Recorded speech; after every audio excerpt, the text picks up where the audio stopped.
Yusuke Yuki, a second-year high school student, suddenly finds himself wanting a girlfriend.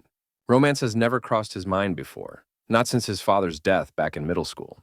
Life since then has been all about survival, working part-time jobs to stay afloat, keeping his grades high enough to maintain a scholarship that covers rent and tutoring. Even tonight, after another exhausting late shift, he barely has time to eat.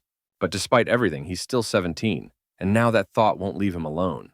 During class, he loses focus and ends up scribbling, "Want a girlfriend" on his paper instead of answers. On his walk home, rain pours as he tries reading under his umbrella, but every sentence blurs into the same word girlfriend. Even the names in his history book turn absurd, like Tokugawa girlfriend. He silently begs for one, worried this obsession will tank his next exam. His inner voice mocks him, warning he'll be punished if he doesn't snap out of it. Frustrated, he mutters back to shut up. But then his eyes catch a shadowy figure on the rooftop of an abandoned building nearby. His thoughts freeze. Someone's up there in this storm, this late. It can't mean anything good. Instinct takes over. He runs into the building, climbs the broken staircase, and pushes open the rooftop door. A girl stands at the edge, one hand clinging to the metal railing. He instantly recognizes her uniform from the prestigious all-girls school nearby. The red ribbon says she's a first year. As he registers this, she suddenly lets go. Without thinking, Yuki lunges forward and grabs her hand just in time, pulling her back with a breathless shout, asking if she's lost her mind. She screams at him to let go, but he snaps that no one in their right mind would in this situation. The two of them collapse onto the rooftop, Yuki gasping for air while she scrambles backward in panic. Still gripping her wrist, he yells again, then suddenly freezes as she turns toward him. His eyes widen.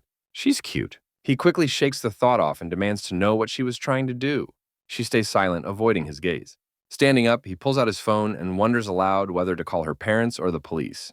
But she clutches the hem of his jacket, trembling, trying to speak through her sobs. He sighs and mutters a reluctant fine. She pleads with him not to call anyone, and he gives in. Trying to ease the tension, he jokes that this whole thing is boring anyway and suggests stopping by a store first. Opening his umbrella, he holds it over her and says, "They'll get nowhere soaked like that." Then he adds that he lives nearby and awkwardly asks if she wants to come over, quickly backtracking with a nervous "just kidding." She stares at him, confused, but doesn't object. The scene shifts to Yuki's room, where he sits on his bed with a towel draped over his head, overwhelmed and wondering how everything escalated so fast. Sure, he invited her, but he didn't expect her to actually say yes. Still, he couldn't leave her out there. He wonders if she's been in situations like that before. But before the thought settles, she walks toward him, making him freeze and hesitate. She quietly thanks him for letting her use the shower, and he gestures to the chair, inviting her to sit while he stays on the bed, trying not to look at her too much as he thinks about how unbelievably pretty she is. The silence stretches, growing awkward, so he blurts out his name, Yusuke Yuki, and asks for hers. She replies that she's Kotori Hatsushiro. The name catches him off guard, and after a pause, he asks if she really meant to jump. She looks down and doesn't answer. Flustered, he quickly tells her it's okay. She doesn't have to say anything. After a quiet moment, she softly admits she no longer has a reason to live. The words hit hard. He can tell this isn't just a one-time thing. If left alone, she might try again. Panic sets in as he wonders what he could possibly do. It feels wrong that someone his age, especially a girl that beautiful, could vanish like that. Without thinking, he jumps to his feet and blurts out a desperate plea, asking her to be his girlfriend. She stares at him in shock while he stands frozen, horrified by what just came out of his mouth. He quickly tries to explain that he only said it because she claimed she had no reason to live, and maybe having a boyfriend could help. He adds that she's totally his type, but insists he didn't bring her here with that intention, at least not at first. When she quietly echoes his words, "not at first," he buries his face into a pillow, yelling that he doesn't even know what he's saying, only that she's insanely cute, and his brain short-circuits. In the end, he says all he really wants is for her to live, and if being his girlfriend gives her even the tiniest reason, then that's enough. But if she wants to leave, he won't stop her. He gets that someone like him probably makes her uncomfortable. For a moment, neither of them utters a word. Tears well up in her eyes, slowly slipping down her cheeks as she smiles and softly says she'll be his girlfriend. He climbs onto the bed in disbelief, asking if she really means it. She nods, calling him a nice guy and saying it genuinely makes her happy. He called her cute and confessed so honestly. Moved, he walks over and sits on the floor in front of her, promising she can count on him from now on. After a quiet pause, she says, "Let's see," and he instantly feels like something important is coming. She gently asks if she can stay with him for a while, if he doesn't mind. His eyes widen at the sudden request, but he reminds himself there's nothing strange about it. His girlfriend is the one asking. He tells her he's okay with it, She smiles, drops to her knees, and thanks him sincerely. He panics, stating she doesn't need to kneel like that, thinking even if he'd said no, she really has nowhere else to go. Then she looks up at him with gentle eyes and repeats, "Please take care of me, my boyfriend." Flustered, he nods quickly and responds, "I humbly ask the same, my flower." The next day at school, he sits at his desk, still trying to wrap his head around the fact that he actually has a girlfriend. The realization hits him in waves. He has a girlfriend. His heart races with excitement, and part of him wants to jump up and shout. But then the uncertainty creeps in. What is he supposed to do now? He's never been into romance, so all he can imagine are vague, happy moments. Hoping for advice, he turns to Shuko Otani, the class president and manga club head, and asks what couples usually do on dates. She stares blankly and asks if he ate something weird. He insists he's serious, and after a moment, she casually replies, he nearly chokes, saying that's not what he wanted to hear. She eyes him and asks if he finally got a girlfriend. His face turns red, stomach fluttering as he silently confirms it. She sighs, calling his smug grin annoying, but tells him typical stuff includes holding hands or asking for a home-cooked meal. He repeats those words, holding hands, home-cooked meal, and later finds himself outside his apartment door, sweating over how to bring either up without sounding weird. He tells himself hand-holding should happen naturally, but even that feels impossible. Eventually, he shakes his head and shouts that overthinking is useless. He opens the door and freezes. She's standing right there. His mouth drops open as she greets him with a soft welcome home. After he sets down his bag, they sit together and she explains that she had a feeling he was almost back. So she waited by the door, apologizing if she startled him. She apologizes sincerely, saying she just wants to make him happy too. Tears slip down her cheeks as she admits she's simply scared of people, even though she knows he's kind. He gently reassures her that it's okay. They'll go at their own pace, one step at a time. She gives a small smile and agrees. Hoping to lift the mood, he laughs and says he wishes he could hug her someday, joking that he might need to practice on a pillow until then. She chuckles, saying maybe they can try that someday. Seeing her smile warms him finally, she's smiling. She adds that while holding hands might still be tough, she can at least handle the home-cooked meal part. He perks up, asking if she's serious. She nods, saying she can cook a little and promises to make him breakfast tomorrow. Inside, he's over the moon, clenching his fists with joy. He's finally going to experience a girlfriend's homemade breakfast and can't wait for the next day. That night, he sleeps on the bed, and by 6 a.m., he's already wide awake, fired up for breakfast. But when he looks down from the bed, she's still fast asleep on the floor. He wonders if he woke up too early and scolds himself for letting her sleep down there. Last night, when he offered her the bed, she stubbornly insisted that the homeowner should use it. Watching her now, he thinks she really gets caught up in strange little rules. Curious about her sleeping face, he crawls over, feeling a bit guilty, but wanting to take just one peek. As he gets close, she suddenly rolls over and stretches out. He freezes, then quietly sits down as he notices faint bruises on her forehead, concern settling in. In her sleep, she softly murmurs an apology, tears slipping from her closed eyes. The sight unsettles him, so he gently pulls the blanket up around her shoulders and whispers for her to rest easy. While she stays asleep, he quietly gets ready for school, whispers that he's heading out, and leaves. At school, he focuses on his studies until Otani walks over, greeting him and remarking that he's still as dedicated as ever. He greets her back as she takes the seat behind him. He explains that he doesn't have a choice. If he doesn't place in the top 5 on the next exams, he'll lose his scholarship. She acknowledges how serious that is, then casually asks how things went yesterday. He admits he still hasn't managed to hold Hatsushiro's hand. She groans, saying that's boring. Just then, the classroom door bursts open as Ryota Fuji, the baseball team's ace and class clown, barges in loudly. Otani mutters under her breath, annoyed at his dramatic entrance. Fuji marches up to her with his usual flair and tosses out a cheesy compliment, only to be shut down cold. Watching the scene, he thinks about how persistent Fuji is, hitting on her every single day despite always being rejected. Finally, he asks why Fuji keeps trying when she never gives in. Fuji replies that he likes her. Sure, there are other girls, but there's only one Otani. The line hits hard, echoing his own thoughts. He realizes he can't even picture himself with anyone else but her. Without thinking, he mutters that he just can't see himself with any girl besides Hatsushiro. Fuji catches that and immediately perks up, asking if he's got a girlfriend or someone he's in love with. He blushes and Otani smirks, teasing that he really does have a sweet girlfriend. Before he can respond, Fuji cuts in with a grin, saying it's cool. He always thought he was a bit too uptight anyway. He shoots Fuji a look and asks what that's supposed to mean. He chuckles and says he just wants his buddy to enjoy his youth more. Patting his shoulder, he tells him to be good to his girlfriend. That single word girlfriend bounces around in his head, making him blush all over again. Fuji then turns to Otani with a grin and suggests they go on a double date sometime. She shuts him down instantly, saying he's free to go alone. Meanwhile, he sits there quietly, still trying to wrap his head around the surreal reality he actually has a girlfriend. Later that day, after finishing his part-time job, he returned home to find her waiting by the door. She greets him warmly with a welcome home. He stands stunned for a second, thinking how nice it feels to come back to a lit apartment and be greeted by someone so cute. She apologizes for the morning, saying she promised to make him breakfast, but didn't. He quickly reassures her that it's totally fine, he's not upset, and she should only cook when she's up for it. She mentions she can't cook anything fancy, but when he steps inside, he's stunned to see dinner already set on the table. His eyes widen. This is the moment he's been dreaming of. As he digs in, she watches quietly and asks how it tastes. He's too caught up in the flavor to respond at first, then finally blurts out that it's delicious. She smiles at his enthusiasm, and he thinks she looks absolutely adorable.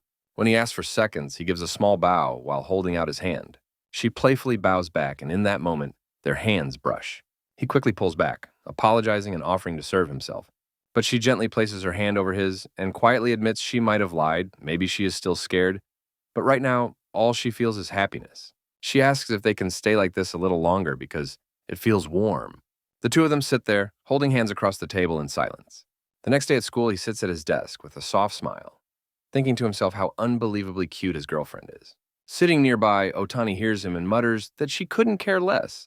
The next morning, Yuki opens his lunchbox with pride and shows it off to Otani, who casually says it looks pretty good. Hugging it dramatically, he declares there's nothing greater in the world, only to earn a tired scoff and a sharp, "Stuff it." Blushing, he thinks about how she's been making him breakfast every morning and even packing his lunch. He's so grateful he wants to return the favor with something a girl would actually like. Otani suggests getting her a present, flipping through her book and pointing to an image of a girl holding a teddy bear. She explains that in shoujo manga, gift-giving is expected, though in real life, a teddy bear might be a bit much. He nods, saying a gift would definitely make her happy, then thanks her, overwhelmed by how adorable the idea is. She groans, saying he's gotten unbearably cheerful lately. That evening, he asks if there's anything she wants for herself. He explains that it's a small thank you for always cooking for him, and offers to buy her something, even letting her browse on her phone. She gives a warm smile but hesitates, saying he already spends so much time and money on her, it wouldn't feel right. He reassures her that he has some savings, so she doesn't need to worry. She gently declines, then reaches out to hold his hand, saying that just knowing he enjoys her food is more than enough. He smiled back, understanding, and thought about how since that day she'd become comfortable enough to hold his hand like this. Later, she cheerfully announced it was time for dinner and said she'd prepared rice for tonight. Yuki lit up, and they both sat at the table. As he dug in, he exclaimed how delicious the meal was. He could eat this forever. Yuki watched Hatsushiro smile during dinner, thinking how strange it was that she felt so ashamed at the thought of receiving a simple present. Despite being such a good cook, kind, and genuinely cute, she still believed she didn't deserve much. As he admired her quietly, he couldn't help but think just how adorable she was, and felt an even stronger urge to make her happy. Later, standing in a store, he decided he wanted to buy her something, but paused, realizing that minors needed parental permission for a smartphone. Walking out of the shop, he wondered how she was even living without one in this day and age, and what kind of life she'd been leading. It had already been a week since she started living with him, and it troubled him that neither her school nor her family had reached out. While passing another store, he stopped in front of a display and decided to buy a gaming console instead. That evening after dinner, he brought it out. She looked at it curiously and asked if it was a gaming console. He said yes, a remake of a nostalgic favorite had just been released, and he figured it'd make for a good study break. Handing her one of the controllers, he invited her to play with him, saying it was a two-player game. She agreed with a small smile, though she seemed hesitant. Watching her handle the controller, he wonders if it's her first time using one. They begin playing Legend of the Holy Spear 3, and after a while he turns off the console, saying that's enough for today. She lowers her gaze and apologizes for slowing him down. He reassures her with a smile, saying that's just how it is at first, silently confirming she's definitely a total beginner. When he asks what she thinks of it, she admits she probably caused trouble but still had fun. He feels relieved. Looks like the gaming console was a solid choice. Suggesting she use another save slot to practice while he's not home, he encourages her to keep playing. She nods, saying she doesn't want to keep being a burden, and grips the controller with a bit more confidence. He adds that it might help with the boredom while she's alone, and as she starts exploring the buttons, he feels genuinely glad she's enjoying herself. As he heads off to take a bath, he wonders when he first started enjoying games himself. The next day at school, Otani brings it up, teasing that, of course, he played a game with his girlfriend, and since it's him, he probably bought it just for her. He admits he wanted her to have fun without holding back, then wonders aloud if maybe he's being too much. She assures him he's just someone who naturally worries about others. But then her tone shifts, pointing out how strange Hatsushiro seems for a modern teen no experience with games, no smartphone, and still no contact from school or family. He quietly agrees, realizing she's right. Otani offers to reach out to someone she knows from Hatsushiro's school to look into it. He hesitates and asks for a bit more time to think. Deep down, he knows he hasn't told her everything. Not about the suicide attempt or the bruises. This is more serious than anyone realizes. Still, he loves the version of her who smiles for him, waits at home, and makes dinner every night. He remarks aloud that until she's ready to open up, he wants to let things be. Otani respects that, but gently warns him that some people, especially girls, tend to wait in silence, hoping someone will notice they're struggling even when they can't bring themselves to ask for help. After school, he finishes his part-time job and walks home, thinking he's curious about her past, too. But she's been looking more at ease lately. Her smile has grown warmer, and the way she greets him at the door feels almost angelic. For now, he decides to leave things as they are. But when he steps through the door and calls out that he's home, expecting her usual cheerful reply, the apartment is silent. Confused, he checks the rooms one by one before heading to the kitchen only to freeze at the sight of her collapsed on the floor, a knife lying nearby. His eyes go wide with shock. He sprints over and catches her in his arms, calling her name and asking if she can hear him. But she's completely unresponsive. Holding her close, he notices her breathing is steady. She's just asleep. Confused, he glances around and spots sliced tomatoes on the cutting board. Picking up the knife, it clicks. She must have dozed off while making dinner. At first, it seems ridiculous, but thinking back, she had seemed off lately. Otani's words echo in his head, and some people wait silently, unable to ask for help. Gently, he carries her to the bed, relieved it's nothing serious. Evening settles in, and he notes she's been out for nearly 12 hours, probably exhausted from overplaying the game. After stepping out to give her space, she eventually wakes up, mumbling that she must have passed out while cooking. She rushes out and finds him rinsing his face. He greets her with a warm smile, apologizing for leaving her in her uniform. He couldn't exactly undress her, but is glad it didn't wrinkle. She bows deeply, apologizing for falling asleep in the middle of dinner prep. He reassures her, figuring she must have been running on empty and got carried away with gaming. She admits she feels guilty. He's been studying and working while she's just been playing. He takes her trembling hand and smiles, saying he's just happy she had fun. Her eyes widen at his kindness. Standing up and draping a towel over his shoulder, he says he's really glad he bought the console, but reminds her not to push herself and he doesn't want her collapsing again. When she nervously asks if he's mad, he says of course not. Who'd get angry over something like that? Her happiness means more to him than anything. That warmth shatters something inside her, and she sinks down, bursting into tears like a child. He sits beside her without a word, gently patting her head again and again until her sobs slowly fade. Once she calms down, he softly tells her that whenever she's ready, they can play together again. He quietly reflects that he still doesn't know what the right answer is when it comes to helping her. But until she decides to open up, all he wants is to grow closer. While having lunch at school, he cheerfully tells the president how they've been gaming together and how lately she's been showing more expressions, each one cuter than the last. Otani, chewing, teases that he must be living in heaven, then shifts the tone by asking if he's noticed anything outside of gaming. When he asks what she means, she pushes further basic stuff, like whether Hatsushiro is using his shampoo and conditioner. He looks at her, completely lost, and she sighs, saying it's obvious he's only ever been focused on studying and work. He defends himself, saying she told him she'd ask if she needed anything. Otani insists that's just her holding back. He argues she doesn't seem unhappy, not that he's good at reading subtle signs. Curious, he asks what her honest take is. She bluntly says it's like watching a teenage boy who's never. He cuts her off with a sarcastic thanks for the very specific comparison. She points out that Hatsushiro is a high school girl with nothing but a uniform and a jersey, doesn't use makeup, and would need to be an actual saint to be fine with that. Still, she admits she's only guessing. She never really bonded with other girls either. Reaching into her pouch, she pulls out a small container and hands it to him. It's a skincare cream, an all-in-one product that's popular and has a calming scent. He stares at it, admitting he knows absolutely nothing about this stuff. And she explains it's just the basics, cheap, simple, and common sense for girls their age. Hearing all that makes him feel a bit down, realizing how tightly wound his life has been, so focused on survival that he's overlooked the little things that actually matter. Otani then adds, almost as an afterthought, that maybe it's time he actually tells his girlfriend she's his girlfriend. With that, she slings her bag over her shoulder and walks off. As she heads out, mentioning she's going home to enjoy her half-day and continue her game, he lightly tugs her bag to stop her. He asks if she can help with something only a trusted girl could assist with. She turns with a smirk and demands 6 months' worth of lunches as payment. He complains that's way too much, and she shrugs, saying he clearly can't afford it, prompting him to bargain it to 2 months. She agrees with a teasing wink, calling him obedient. Later, at home, he sits with her and explains he's invited a friend over the next day to help out. She seems a little tense and asks what kind of girl she is. Noticing her unease, he reassures her that Otani is kind, dependable, and someone he's already been consulting about things. He even jokes that she might be more popular if she lost some weight, though she's already pretty well liked. She averts her eyes, and when he asks what's wrong, she brushes it off with a quiet nothing. But it's clear to him she's feeling uneasy, maybe even a little jealous, just from how she reacts to his praise of Otani. Accidentally saying that thought aloud, he quickly slaps a hand over his mouth. She pouts and calls him stupid, and he bursts into laughter, saying he's just thrilled she gets jealous over him.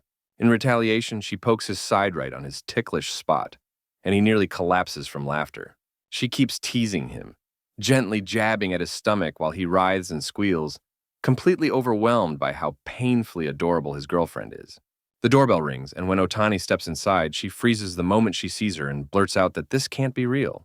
He's caught off guard, wondering what kind of reaction that is, especially since she'd mentioned knowing someone from her school. Could she already know something? But before he can ask, Otani shouts again, this time in disbelief at how insanely beautiful his girlfriend is, leaving him annoyed at the misleading panic. Regaining her composure, she politely introduces herself, and Hatsushiro responds just as politely. When Otani offers her hand and says she'd like to be treated as a friend, she glances over at him before hesitantly accepting, saying she'd be glad to. He feels relieved their first meeting is going smoothly, though a bit salty. It took her this long to hold his hand. When she notices him staring, he brushes it off, saying he's just surprised how quickly girls bond. She teases him, asking if he's jealous, and though he denies it, she laughs knowingly. He silently admits it's a little frustrating, while Otani, watching their sweet exchange, wonders how much more sugary fluff she can take. When Hatsushiro offers her tea, Otani compliments her on being thoughtful and well-mannered. Proudly, he jumps in to list her qualities, how sweet, kind, and an amazing cook she is. Flustered, she hides her face behind a plate, while he sheepishly apologizes for bragging. She calls him an idiot, and he turns bright red. Otani sighs dramatically, joking that spending too much time with them might give her some kind of lifestyle disease, then pulls out a small pack of snacks as a gift. When he teases her about her weight, she quietly clutches the bag of chips, murmuring that she vaguely remembers having them as a child. Otani opens the bag and invites her to try some, and she softly thanks her. She picks up a chip and pops it in her mouth, then suddenly lights up, her eyes sparkling as she exclaims how good it is. Without hesitation, she grabs another and then another, munching happily. The two sit in silence for a moment, just watching her innocent joy over something so simple. Later, he returns from his part-time job, apologizing for being late and ranting about a clingy newspaper salesman at the door. He finds the girls chatting easily, already seeming like old friends. Surprised, he wonders how they bonded so quickly. Otani greets him with a cheerful jab about taking his sweet time, then gently pats Hatsushiro's head and says she finally gets why he keeps calling her cute. He bristles with jealousy, already patting her head. She remarks how girls can get close in an instant, and notes that Hatsushiro doesn't seem afraid of physical touch anymore. He feels a sense of relief, thinking he was right to invite her. When Otani stands to leave, she casually announces they should go shopping for clothes tomorrow. Hatsushiro looks stunned and asks if it's really for her. Otani nods, saying she can't keep living in just uniforms and jerseys. Hatsushiro insists she's fine with what she has, but Otani teases that it's a waste, especially since he apparently wants to see her dressed up. Flustered, he admits he'd like that, and she blushes, softly saying she'd be happy to get some new clothes and that she's excited. As the three step outside, chatting and making plans, he notices her fall behind. She's frozen, her shoulders trembling. He calls her name gently, and though she forces a smile and says she's fine, her knees slowly bend as the weight of anxiety pulls her down. He moves beside her and tells her to take it slow, suggesting she sit for now. She nods and quietly sits. Watching it unfold, Otani finally understands. This must be the reason Hatsushiro hasn't stepped outside since moving in. She quietly apologizes, admitting that just the thought of going outside saps all the strength from her body. Otani gently apologizes too, but she quickly assures her it's not her fault.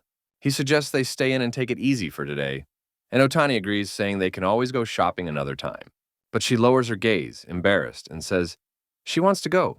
She can't keep letting herself be spoiled forever.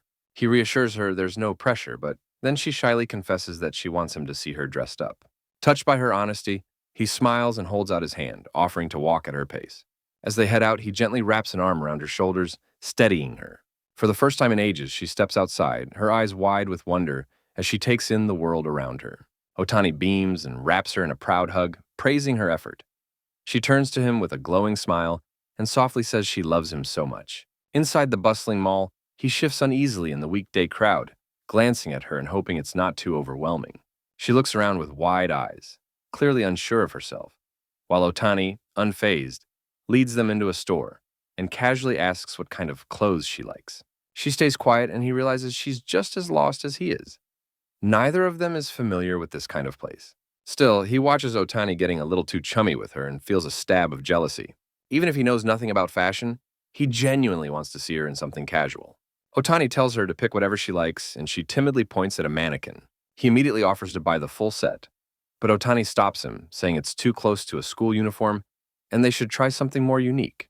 She throws the decision back to him, suggesting he pick something out instead. He panics and hands over a random mix of clothes, tank top included, which Otani rejects with an exhausted sigh.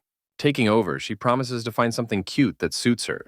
With a quiet nod, she lets Otani lead her away, while he stays behind on a bench, silently marveling at how girls can spend ages shopping. He jokes to himself that he's already done mentally reviewing integral calculus. Eventually, Otani returns, smugly announcing that she found the perfect look after serious effort. Excited, he asks where she is, only to see her peeking out from behind Otani, clearly flustered. Otani grins and says he came all this way to see her dressed up, so she hopes he's ready, because he looks like he's about to explode with anticipation. He tries to act casual, saying it's fine if she's too shy. He can always see the outfit later at home. But Otani raises an eyebrow, pointing out that his entire body is leaning forward. Gathering her courage, she finally steps out and softly asks if it looks weird. Dressed in a sleek pant-shirt combo, a soft overcoat, and a stylish hat, she nervously waits for a response. He instantly shoots up, completely speechless, then blurts out that she looks super cute so loud that a few heads turn. She blushes but smiles, clearly relieved.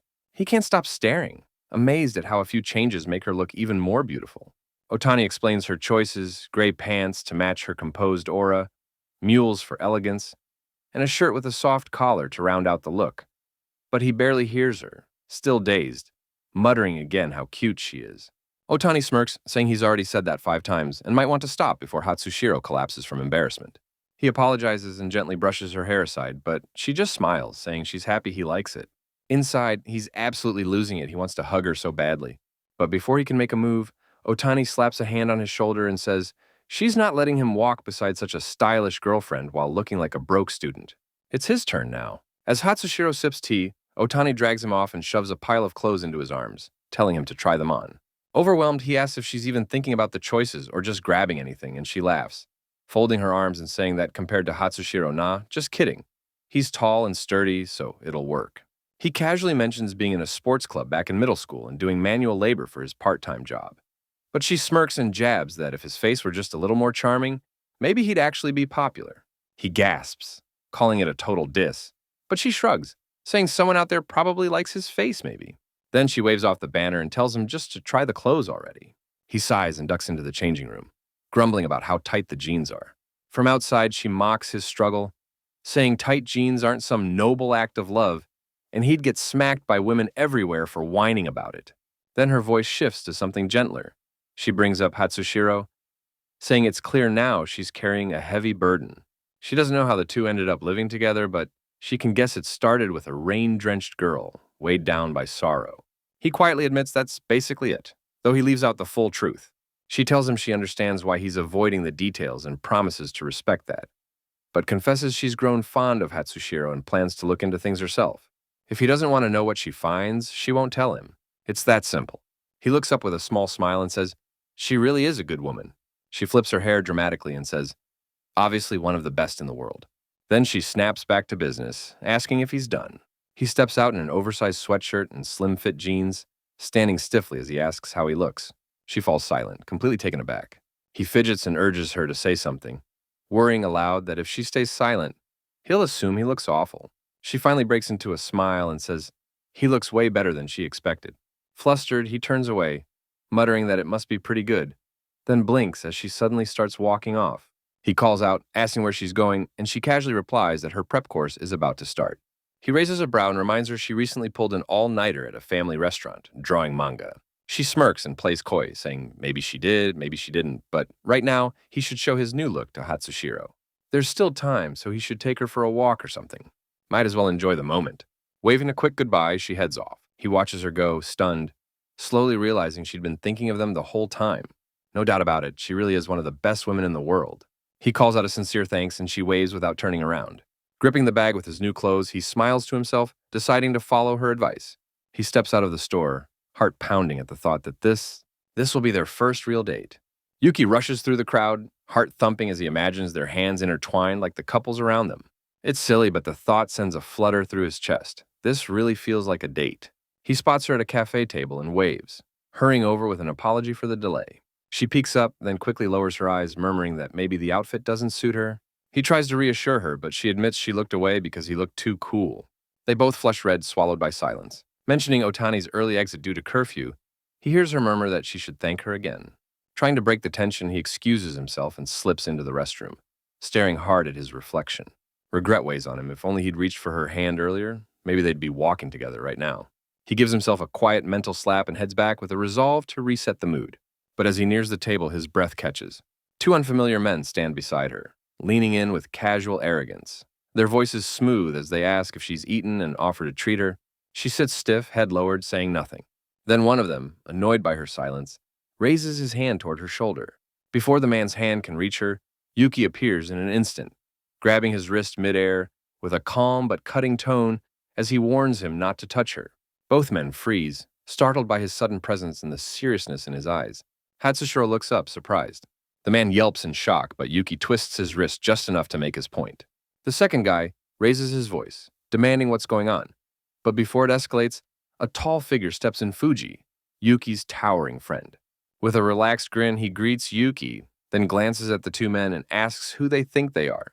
One tries to act tough, but the other mutters nervously about Fuji's size. Keeping it light, Fuji tells them to lower their voices, then casually turns to a nearby table of girls and invites them to lunch. The girls, clearly impressed, accept with bright smiles. Seeing the shift, the two men quickly back off, awkwardly apologizing and even shoving cash at Yuki to treat his girl. Yuki doesn't even glance at the money, focusing solely on Hatsushiro, as he kneels beside her and gently asks if she's all right.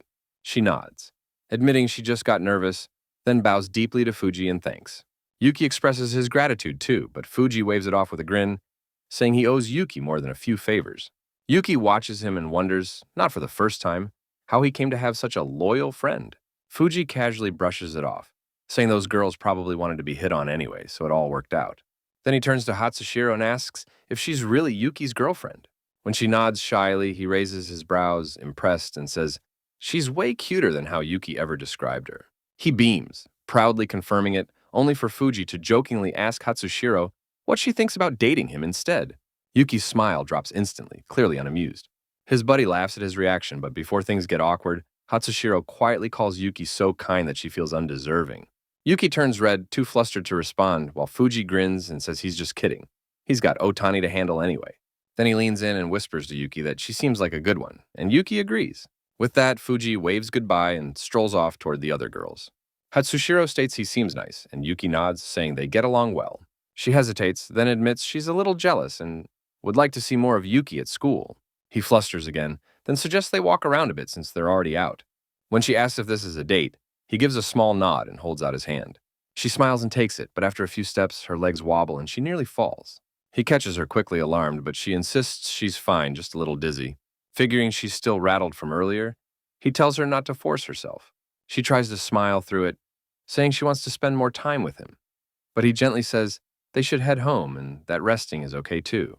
As she looks down, disappointed, he offers a soft deal hold his hand the whole way back. Her eyes well up and she asks why he's so kind. He simply says it's because he wants to be. She nods and says she's happy. They walk home hand in hand, faces warm and pink the entire way. At school, Otani complains that the two haven't worn the outfits she carefully picked out, annoyed that all her styling efforts have gone to waste. Yuki explains that both he and Hatsushiro feel a bit awkward wearing something so stylish on a regular day, so they decided to save the clothes for special occasions. Otani is surprised by how seriously they've taken it, admitting she didn't expect it to be that meaningful, though maybe they're just overthinking it. Their chat is interrupted when the classroom door suddenly slams open and Fuji enters, instantly drawing all the girls' attention with his charm, except Otani, the only one he actually cares about. He runs straight to her, dramatically praising the beauty of the day, only for her to respond with a swift kick to his face. Yuki winces as Fuji goes flying, muttering that the school's top-rated face just took a major hit. Otani casually claims it's self-defense while chewing on her lunch, completely unfazed. Yuki asks if Fuji's okay, and he grins from the floor, saying he feels amazing. Yuki stares in disbelief, wondering aloud if he's some kind of masochist, as Fuji practically sparkles and begs Otani for another kick. She refuses, disgusted. Yuki explains how Fuji, despite being top of the class, seems to enjoy getting beaten up by Otani, who in turn wants nothing more than to be left alone.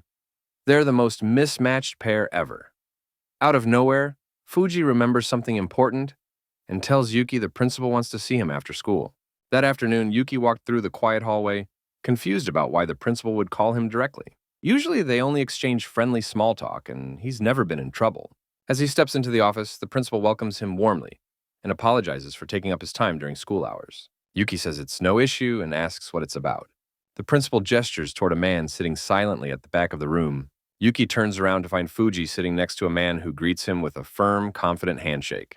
The man introduces himself as Kuji Shimizu, the newly appointed coach of the baseball club. Shimizu admits he's heard Yuki hasn't played in 2 years, but says he can tell, just by watching, that Yuki still has the hands of a pitcher and the instincts of an ace. Slinging an arm around his shoulders, the coach encourages him with genuine enthusiasm, claiming a comeback is well within reach. The energy catches him off guard, and even Fuji, quietly sitting behind, looks a little impressed. Still puzzled, Yuki glances at his friend and asks Shimizu if they've met before. The coach offers a sheepish apology, saying he expected to be recognized. Fuji steps in, casually explaining that Yuki's been completely detached from the scene lately. As it turns out, director Shimizu isn't just any coach. He was once a professional player who dominated headlines in his rookie year with the Army team, especially after racking up the most strikeouts award, until an injury forced him into early retirement 9 years ago. That name finally rings a bell for Yuki. Getting to the point, Yuki asks what exactly Shimizu wants from him. Without hesitation, the coach says he wants Yuki to be the ace of the baseball team. The principal immediately cuts in, urging Shimizu not to push things too fast, reminding him how excitable he can get. Laughing awkwardly, Shimizu apologizes, saying he can't help it in front of such rare talent. Though polite, Yuki still looks unconvinced. The principal elaborates, saying the school is shifting its focus more toward extracurricular excellence this year, and that Yuki's impressive middle school record makes him an ideal candidate to anchor the team. He admits it would be hard balancing intense academics with sports, but hopes Yuki will at least give it some thought. Yuki bows respectfully and firmly declines, thanking them but making it clear he isn't interested. As he turns to leave, Shimizu calls after him, but Yuki keeps walking. Watching him go, Fuji lets out a small sigh and mutters that he warned them this approach wouldn't work. Later, Yuki heads home, and Fuji catches up from behind, casually joins him. They walk side by side, and Yuki remarks that it's rare to see Fuji heading back this early. He explains that ever since Coach Shimizu joined the school, his schedule has gotten lighter. Yuki smiles at the nostalgia, noting how long it's been since they walked home like this. Fuji agrees, reminiscing about their old self-study days. Yuki admits that now. If he's free, he just rushes home because someone is waiting there. As soon as the words leave his mouth, he panics internally, realizing he sounds like a married man. He shakes his head, mentally yelling that he's not married yet. Fuji, amused, laughs and notes Yuki still talks to himself a lot. He apologizes for the pressure earlier, but Yuki assures him it wasn't a problem. Still, he admits that someone like Shimizu, strong and confident, feels different from him. He still feels desperate and weak sometimes. He thanks Fuji again for helping Hatsushiro the other day. He brushes it off, saying that's what friends are for, and tells him to just return the favor when needed. Yuki calls him a bright, handsome guy and sincerely thanks him again, this time on Hatsushiro's behalf. When they reach the supermarket, they head inside together. Fuji goes off to check the ice cream section while Yuki grabs a basket. As they move through the aisles, Fuji chuckles, teasing that even if Yuki didn't say much earlier, he was fired up. Trying to dodge the topic, he suddenly blurts out that Hatsushiro is the best girl ever. Fuji grins, saying they seem to click really well. Our lad, cheeks turning red, nervously asks if it really looks that way. Fuji nods, mentioning they're a great match.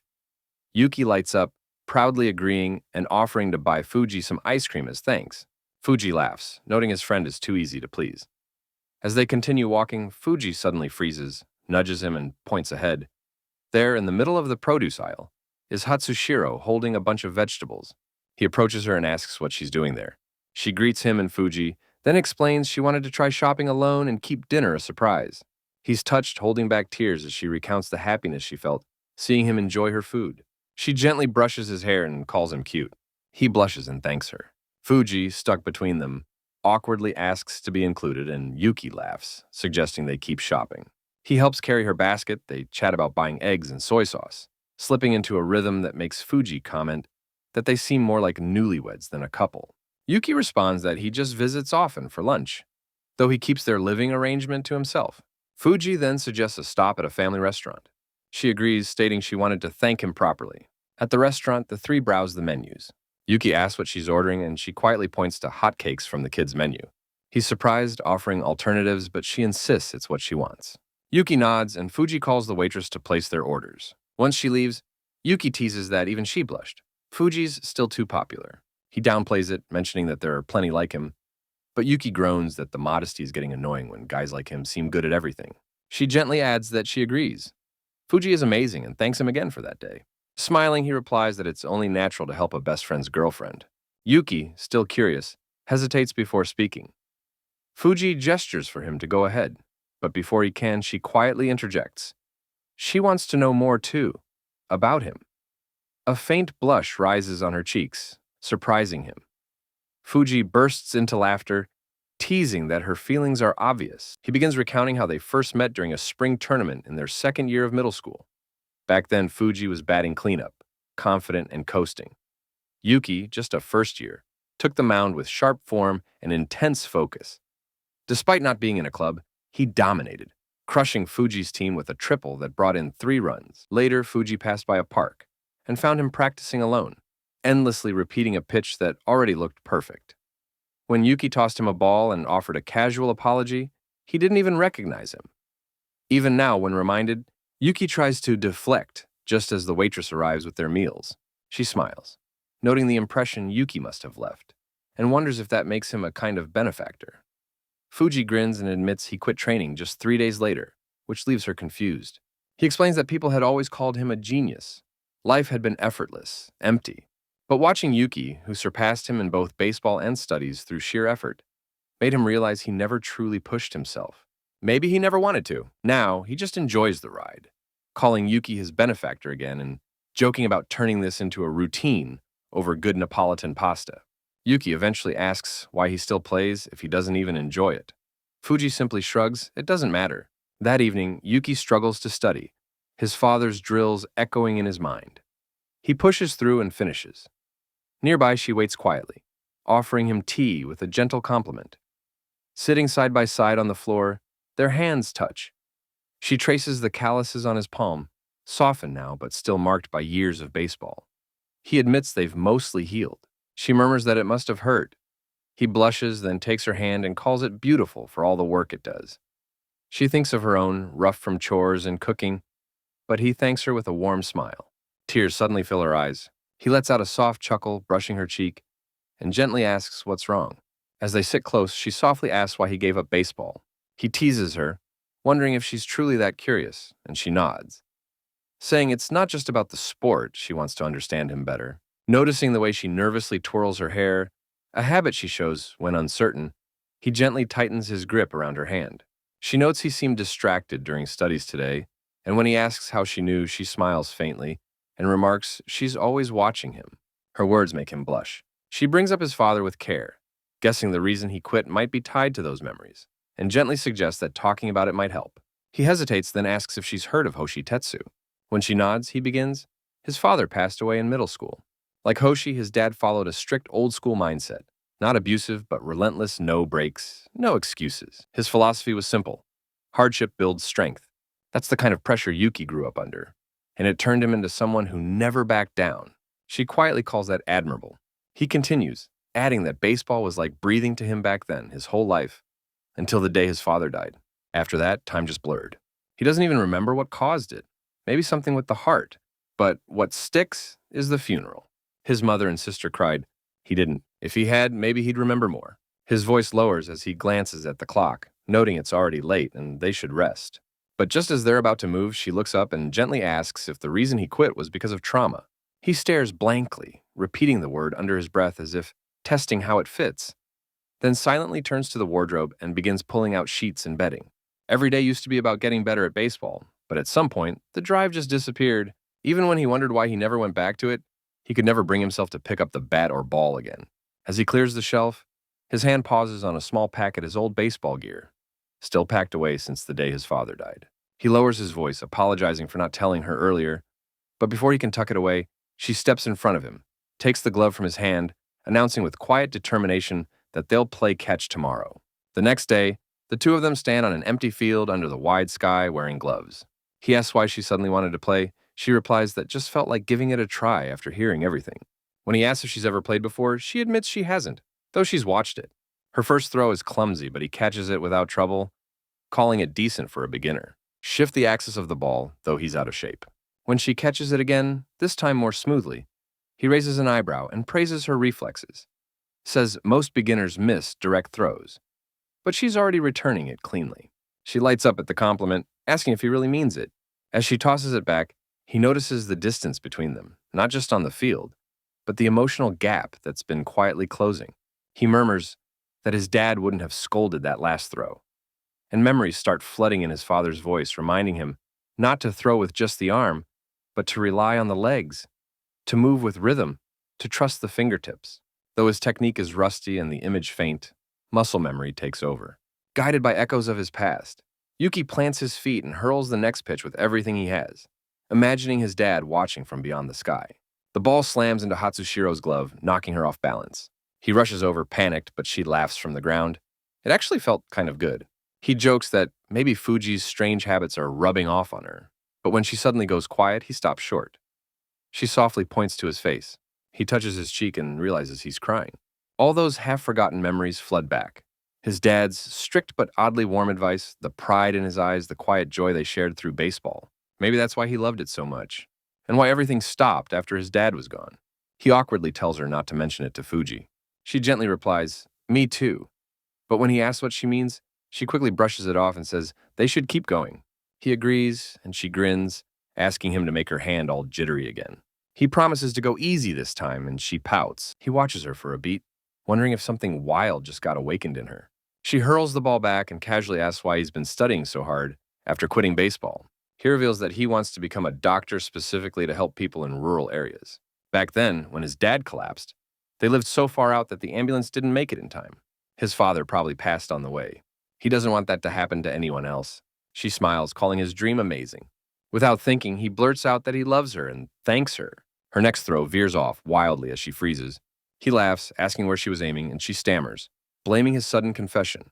Tilting his head toward the sky, heart lighter than it's been in years, he thinks, "Dad, your son who once dreamed of going pro is just out here, playing catch with his girlfriend. And he's happy." Here I am,